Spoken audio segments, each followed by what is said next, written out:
τον Γιάννη από την Κρήτη.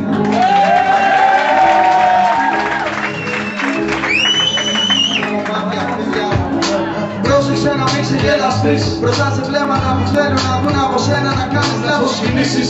Ας πούμε έκτρινοι λεγόμενοι κολλητοί μας από μπρος ανατολίζουν έχοντας στόχο προσωπικές προμηνικές πεποιθήσεις. Πήρα τα λόγια τους στα σοβαρά την πρώτη φορά καρπόθηκα πίσω πλατάμα πήρα δύναμη.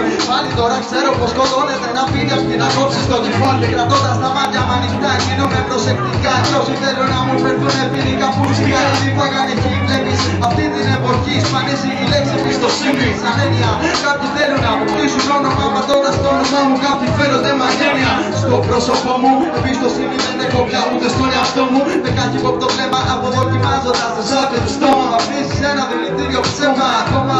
Εξακολουθώ να περιφέρω πολλές σας σε πλάνα μ' αλλάζουν χρώμα. Πίσω από λόγια φιλοξενήσεις ρευστένος είναι φωσκόνηση χρώμα. Μέσα στο μυαλό και αυτό που δείτε να θα πάρει υπάρχει κόμμα αρκετό να με σκεπάσει. Απρόσωπος με τρίπουλος δεν στέλνει στην παγίδα που έχει στήσει να με πιάσει. Κάπως έτσι κινούν οι προδότες μέσα στις σκιές, χρησιμοποιώντας βιντεογραφικές εκμεταλλευόμενοι τις κυβνίες αδυναμίες. Άλλοι αποκτήσουν αυτό που θέλουν γίνοντες μηνύτες προδοσίες. Εμετάλλησα σκουπίδι, αυτό το λόγο δεν είναι παραπάνω. Μόνο εγώ τα δυο μου μάτια καρφωμένα πάντοτε πάνω στο φίδι.